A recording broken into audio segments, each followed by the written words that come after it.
पिछले पार्ट में हमने देखा था कि फिजिशियन और अहीन सोच रहे थे कि वीवी को कैसे बचाया जाए, और तभी अहीन को एक आइडिया आया जिससे वो वीवी को बचाने वाला था। उसके बाद फिजिशियन ने अहीन को पूछा कि वो वीवी की जान बचाने के लिए क्या करने वाला है। अहीन ने बिना कुछ सोचे वीवी को किस कर लिया। अहीन के फेरोमोन्स वीवी के अंदर गए और वीवी का पेन कम होने लगा और वीवी ठीक होने लगी। उसके कुछ देर बाद जब सब ठीक हुआ तब अहीन सोचने लगा कि उसे वीवी के फेरोमोन से बच के रहना पड़ेगा। फिर अहीन उठ के वीवी के पास गया। उसने वीवी की नाक जोर से खींची और कहा, तुम बहुत लापरवाह हो। बट अहीन की आवाज़ सुन के भी वीवी की आंख नहीं खुली। फिर अहीन वीवी को प्यार से देखने लगा और उसने मन में कहा, इस बार वीवी के फेरोमोन्स मुझे काफ़ी स्ट्रॉन्ग लगे क्योंकि वो अपने ह्यूमन फॉर्म में है। ऐसी लड़की जिसके फेरोमोन्स इतने स्ट्रॉन्ग हैं उसे रैंक में टॉप पे होना चाहिए, बल्कि इसे तो इसके क्लैन का उत्तराधिकारी होना चाहिए। और जहाँ तक मुझे पता है रैबिट क्लैन में पहले से ही एक उत्तराधिकारी मौजूद है। अगर वीवी उनके फैमिली से होती तो वो लोग इसे कभी ऐसे दूसरे टेरिटरी में मरने के लिए नहीं छोड़ते, बल्कि खुद ही अपने हाथों से उसे मार देते। अहीन ये सोच ही रहा था कि उसे किसी के कदमों की आवाज़ सुनाई दी और तभी किसी ने दरवाज़ा खटखटाया। जब अहीन ने दरवाज़ा खोला और देखा तो वहाँ इवेरिन था। इवेरिन ने उसे कहा, देर से आने के लिए माफ़ी चाहता हूँ माय लॉर्ड। बाहर एक गोरिल्ला जैसा दिखने वाला आदमी काँप रहा है। ये सुन के अहीन ने इवेरिन को एक कपड़ा दिया और कहा, ये उसकी लोअर बॉडी को ढकने के लिए काफ़ी है। तो इवेरिन ने पूछा, माय लॉर्ड, क्या आप मुझे अंदर नहीं आने देंगे? इस पे अहीन ने कहा, सॉरी, जो लोग मुझसे ज़्यादा हैंडसम हैं बस वही अंदर आ सकते हैं। फिर इवेरिन ने कहा, इसका मतलब है मैं अंदर आ सकता हूँ। तो अहीन ने कहा, इवेरिन, तुम्हें सच में लगता है तुम मुझसे ज़्यादा ब्यूटीफुल हो? फिर इवेरिन ने कहा, क्या मैं मजाक कर रहा हूँ? तो अहीन ने कहा, हाँ, गेट लॉस्ट इवेरिन। ये बोल के अहीन ने इवेरिन के मुंह पे दरवाज़ा बंद कर दिया। उसके बाद अहीन सोचने लगा कि वो अभी क्या करेगा। उसने वीवी को देखा और कहा, वीवी को अभी पता है कि मेरे फेरोमोन्स डोमिनेंट टाइप के हैं, जिसका मतलब है कि उसे जल्द ही पता चल जाएगा कि उसके फेरोमोन्स हीलिंग वाले हैं। अगर वो हमेशा के लिए ह्यूमन बन जाएगी और यहाँ से जाने का सोचेगी तो मैं उसे जाने नहीं दूंगा। उसे वापस रैबिट टेरिटरी में छोड़ने का मेरा कोई इरादा नहीं है। अगर वो खुद से भी घर वापस जाना चाहेगी तो मैं उसे नहीं जाने दूंगा। उसके बाद ऐश ने अहीन की तरफ देखा। अहीन ने भी ऐश को देखा। ऐश अहीन के पास आई। वीवी को देख अहीन ने ऐश से कहा, ऐश, तुम बहुत वक्त से जानती थी ना कि वीवी ह्यूमन फॉर्म लेगी? ऐश, मैंने वीवी जैसी सस्पिशियस रैबिट पहले कभी नहीं देखी। फिर अहीन और ऐश कुछ देर तक ऐसे ही बात करने लगे। दूसरी तरफ वीवी सपने में विश कर रही थी कि वो हमेशा के लिए ह्यूमन फॉर्म ले ले।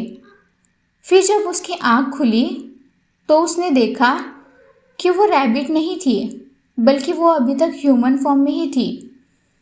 उसे समझ नहीं आया कि वो अभी तक लड़की कैसे बनी हुई है। फिर उसी वक्त वहाँ फिजिशियन आई और उसने कहा, मेरी सलाह है, फ़िलहाल तुम बेड से उठने की कोशिश मत करो क्योंकि तुम पिछले 2 दिनों से सो रही हो। तुम्हें दर्द तो नहीं हो रहा?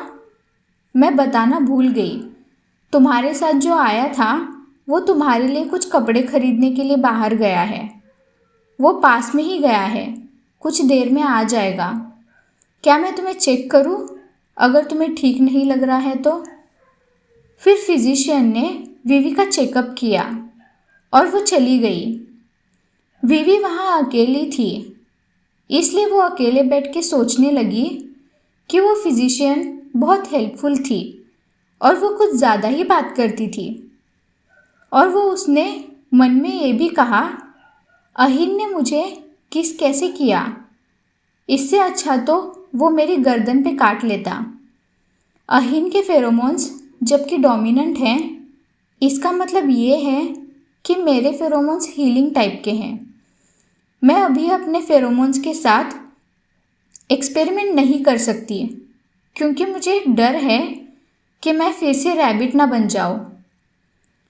फिर थोड़े टाइम बाद विवी को अचानक बाहर से किसी जानवर की आवाज़ आई। विवी उठ के वहाँ देखने गई। जब उसने विंडो से बाहर देखा तब उसने वहाँ ऐश को देखा। फिर विवी ने ऐश से पूछा, तुम बाहर क्यों हो? किसी ने तुम्हें बाहर निकाला क्या? तुम अंदर क्यों नहीं आई? तुम कब से बाहर हो? विवी ये बोल ही रही थी कि उसे फिर से कोई आवाज़ सुनाई दी। वहाँ एक पंछी जख्मी पड़ा हुआ था। विवी और ऐश दोनों ने उसे देखा। वहाँ ल्यून मैनियंस भी था। उसने विवी से कहा, मैंने इस बर्ड को नहीं मारा, मैंने इसे सिर्फ बेहोश किया है। विवी मैनियंस को वहाँ अचानक देख चौंक गई। मैनियंस ने उसे आगे कहा, ये दूसरी बार है जब मैं तुम्हें ह्यूमन फॉर्म में देख रहा हूँ। फिर विवी ने कहा, ये लायन यहाँ कैसे आया? तो मैनियंस ने कहा, रुको, मैं अहिन को ख़त्म करने के इस मौके का बड़े दिनों से वेट कर रहा था। फिर विवी ने कहा, ये मांसाहारी जानवर दरवाज़ा क्यों ढकेल रहा है? उसके बाद ऐश ने मैनियंस को गुस्सा दिखाया। मैनियंस ऐश को देख थोड़ा भी नहीं डरा। फिर विवी ने मैनियंस के बाल पकड़ के खींचे और कहा, तुम ऐश को कुछ करने के बारे में सोचना भी मत। ये बोल के विवी मैनियंस से लड़ने लगी। लड़ते लड़ते वो विंडो से बाहर गिर गई। विवी को सर पे चोट लगी। उस वक्त उसने मैनियंस से कहा, रुको, 1 मिनट, मुझे नहीं लगी। और मैनियंस भी उसके साथ गिर गया और उसने विवी से कहा, एक्सक्यूज़ मी लिटिल रैबिट। तो विवी ने कहा, हाँ बोलो। फिर मैनियंस ने कहा, तुम्हें नहीं लगता हम दोनों कुछ ज़्यादा ही पास आ गए हैं? ये सुन के विवी ने उसके बाल ज़ोर से खींचे। फिर मैनियंस ने ज़ोर से चिल्लाया। फिर विवी ने उसके बाल छोड़ दिए और कहा, मैं ये नहीं करना चाहती थी। तो मैनियंस ने कहा, वेट, तुमने मुझे बोला था ना कि तुम वेयर रैबिट नहीं हो, फिर तुमने मुझे जवाब क्यों दिया? फिर विवी ने मन में कहा, उप्स, ये सिचुएशन तो बिगड़ती ही जा रही है। मैं कुछ ना ही बोलूँ तो मेरे लिए अच्छा है। मैनियंस को कुछ समझ नहीं आया कि विवी क्या सोच रही है।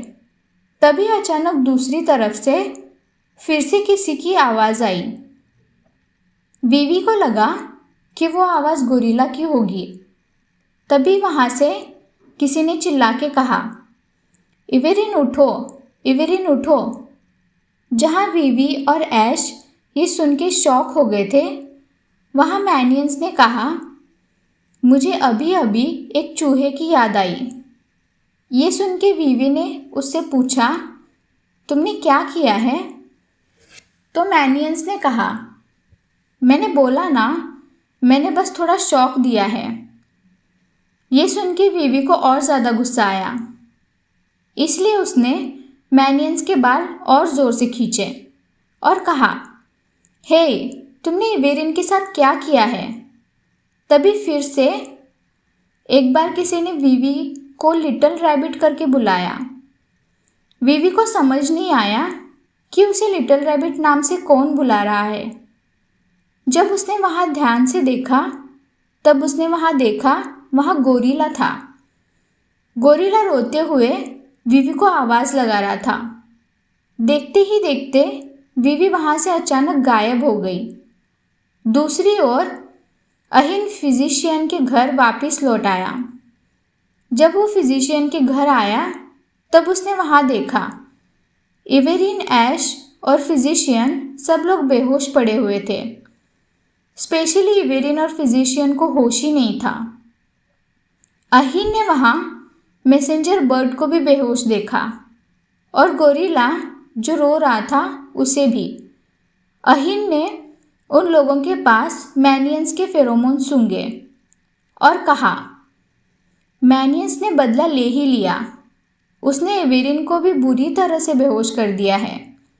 उसने ये रास्ता चुना मुझसे बदला लेने के लिए ताकि हमारे बिजनेस के मामले में सब ठीक रहे। और मुझे यकीन है लायन ने मेरे लिए यहाँ ज़रूर कुछ मैसेज छोड़ा होगा। तब उसे गोरिल्ला ने बताया, मैनियंस पहले लिटिल रैबिट को लेके जाने वाला था, बट उसे छोटी रैबिट नहीं मिली, इसलिए वो बड़ी रैबिट लड़की को लेके गया। फिर अहिन ने गोरिल्ला से पूछा, उसने बस इतना ही कहा? तो गोरिल्ला ने बोला, यस। दूसरी तरफ मैनियंस ने अहिन को बिना बताए वीवी को किडनैप कर लिया। उसे लायंस वाले मैंशन में ले आया। वीवी मैनियंस के मैंशन में जो कपड़े थे उन्हें काफ़ी गौर से देख रही थी। इसलिए मैनियंस ने उससे पूछा, तुम वहाँ ऐसे क्यों देख रही हो, जैसे तुमने ड्रेसेस को पहले कभी नहीं देखा?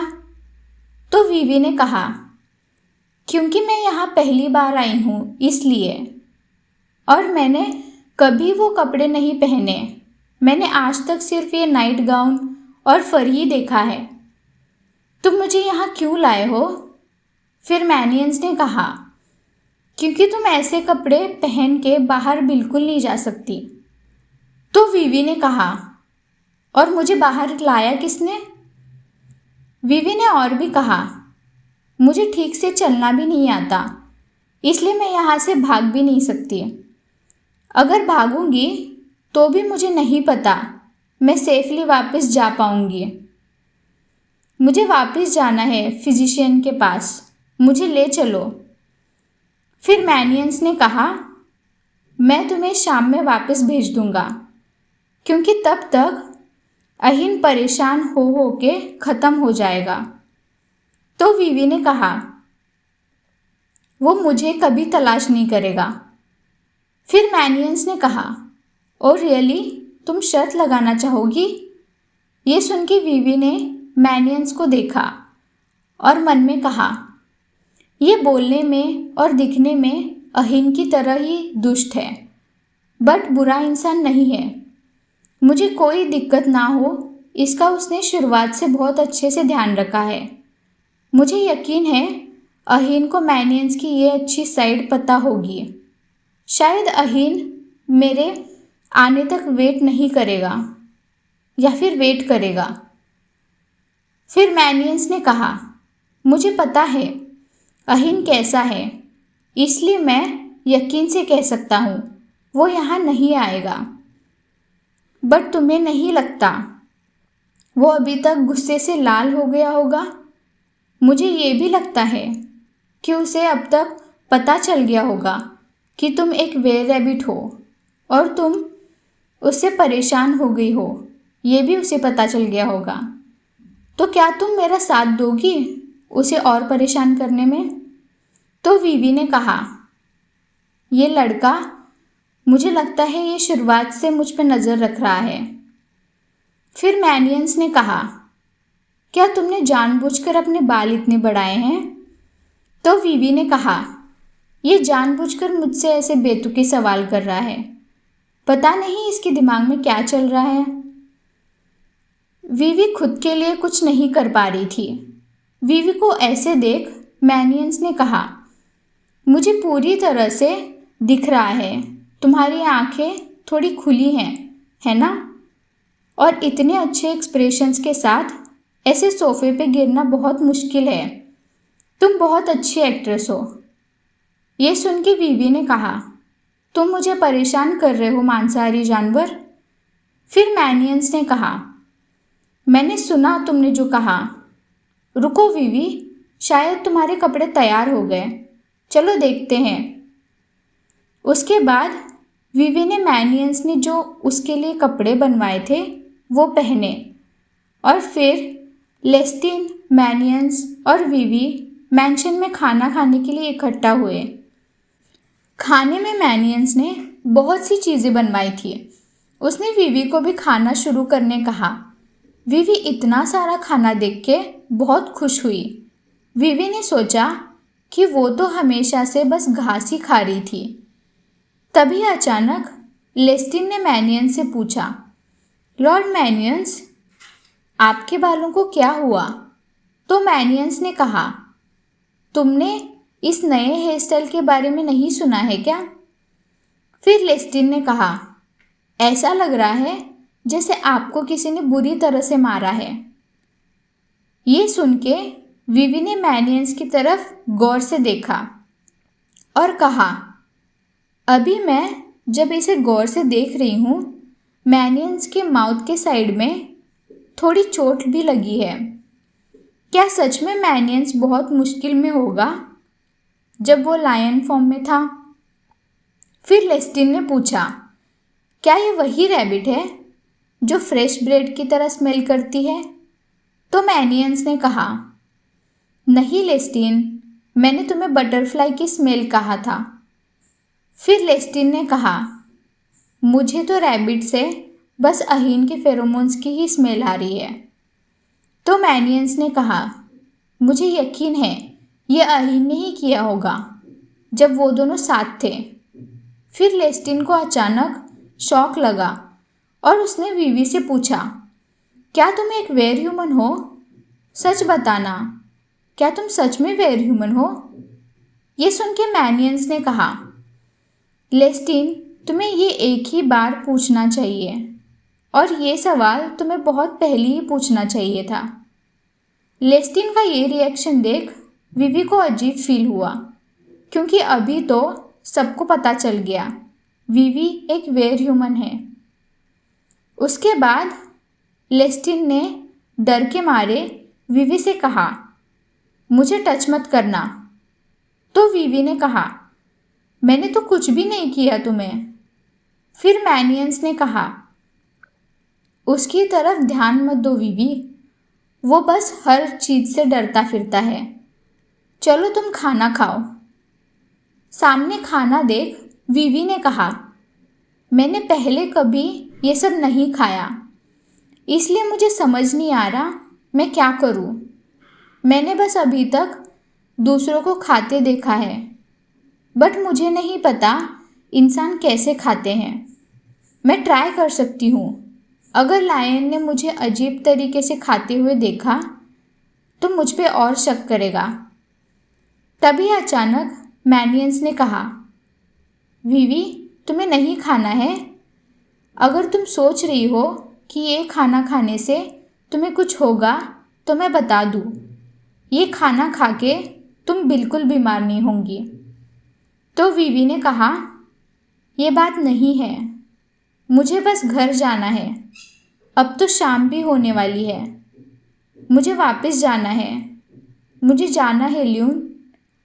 वीवी को ऐसे अचानक चिल्लाते देख मैनियंस काफ़ी शॉक हो गया और वीवी को देख लेस्टिन ने कहा, तुम अगर लॉर्ड मैनियन से रिक्वेस्ट कर रही हो तो तुम उनसे ऐसे उनका नाम लेकर बात नहीं कर सकती। बट वीवी ने किसी की नहीं सुनी, वो बस भागने लगी। वीवी जब मैंशन से बाहर आई तभी मैनियंस ने अचानक उसे उठा लिया। अब इसके आगे ये स्टोरी काफ़ी इंटरेस्टिंग होने वाली है, तो आगे वाला एक भी एपिसोड देखना बिल्कुल मत भूलना। Thank you all of you for watching this video. Please like, share, comment and subscribe to my channel to get more videos like this. Also thank you all for sharing lovely comments. Bye.